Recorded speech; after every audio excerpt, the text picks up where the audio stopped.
Hi everyone, I'm Emily Heiberg, and it is my privilege to introduce Simeon Bruce. Simeon is a dear friend. We worked together at National Center of Transgender Equality ages ago now. They are a non-binary Episcopalian and an alum of Episcopal Service Corps.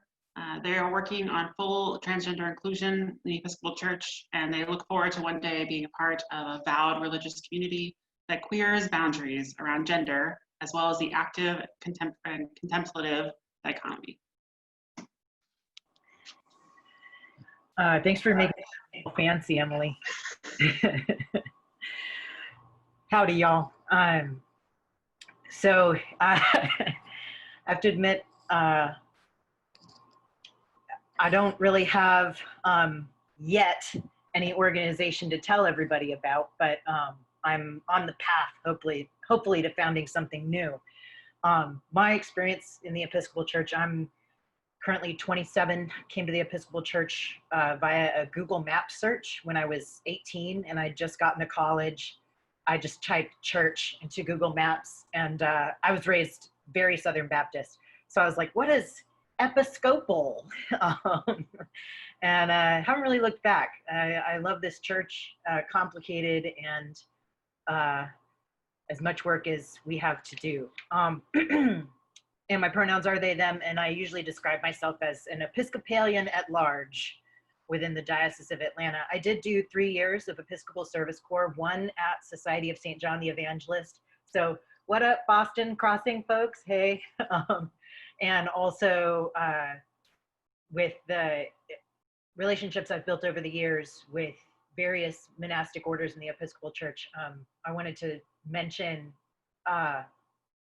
Bishop Rettel, how touched I was by your mentioning of Brother Roy. I was sad I couldn't make it to his funeral with the COVID travel restrictions, but he is dearly missed, and a beautiful light that shines now in the midst of the great cloud of witnesses.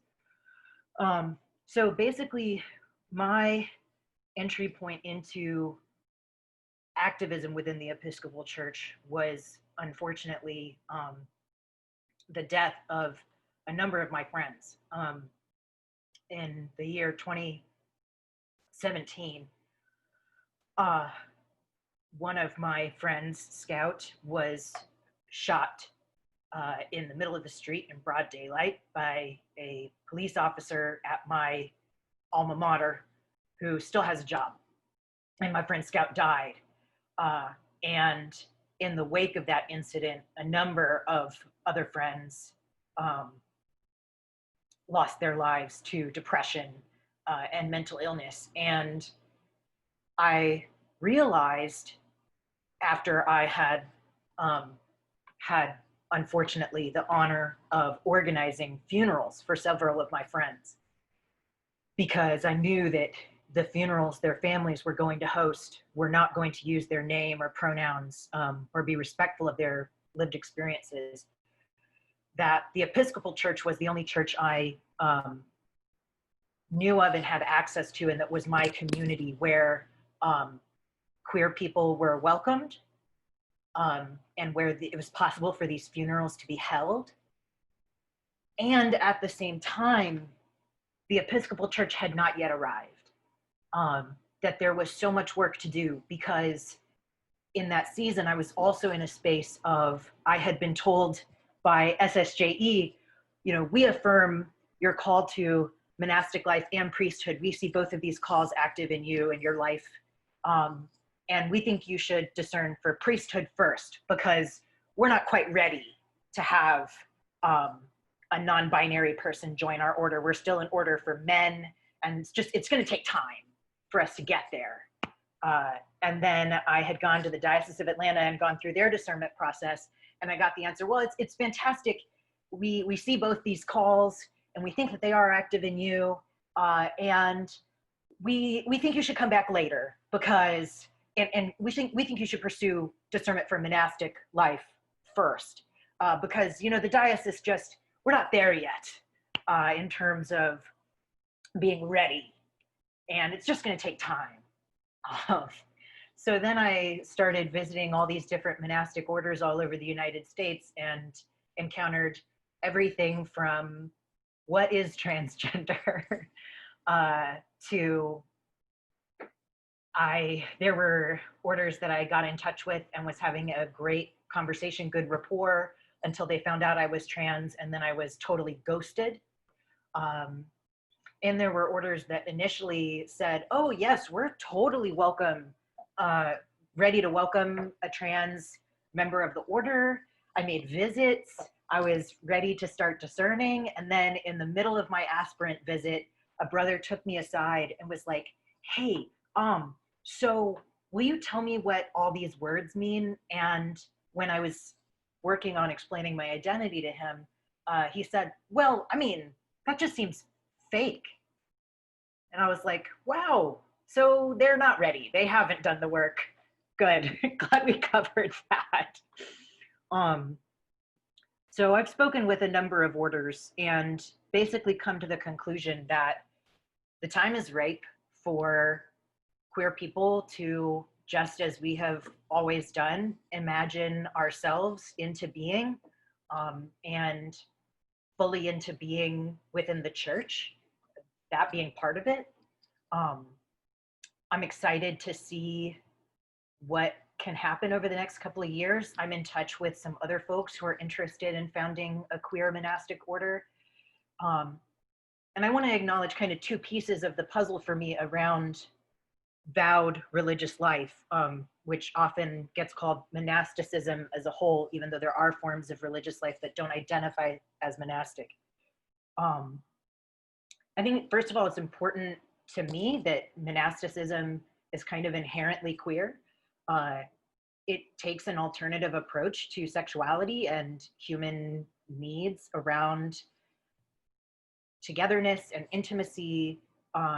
And there's a rich literature there and a rich history and tradition that I think it'll be really exciting to see what queer people can do with that when we're given free rein to explore it on our own terms. I think also it's important to me to think about the different ways that monasticism itself, as much as it can be seen as already queer, is ripe for queering. Right? So just like Emily was saying in the intro, this conversation that really needs to be had, some orders seem to be under the impression, which I find somewhat confusing, that a person's vocation must and should be static over time and throughout their lifespan. Um, my experience of life is generally that not very much is static, so that seems rather odd to me. Surely some people's experience of their vocation may be static, but this idea that if you're joining a contemplative order, you're dedicating yourself to contemplation for the rest of your life, no holds barred, unequivocally. In my experience, contemplative and active aspects of spirituality feed and complement one another, and aren't separate. So I think there's a need to queer that boundary. And there is some awareness of that in monastic communities. I don't want to give the impression that they're benighted by some sort of confusion on that front, but I don't think there's a lot of action around it in my experience. And another piece being, of course, gender, right? Our Episcopal monastic communities are gendered with very few exceptions. And it's time for that status quo to just end, because I know I'm not the only non-binary person who has genuinely looked for a place to park their vocation and found absolutely nothing, both in terms of monastic orders and in terms of at the diocesan level. There just has not been room. It doesn't exist yet. And so we have got to make this happen. So I'm leaving for Swanee in about a month. A month and 5 days from now, I'm headed to Swanee. I'm going to be there for 3 years. I'm hoping I can find, because my diocesan bishop is not willing to accept my vows as my simple vows, consecrating myself to single life for the duration of my time there. I'm hoping to find a community I can be an oblate with, or maybe one of the bishops at the school to allow me to take vows so that I can begin to grow in vowed life before just founding something out of the blue without any opportunity to discern personally about vowed life. But that's what I'm up to. That's what I'm about. And if you want to talk about it, hit me up in my chat.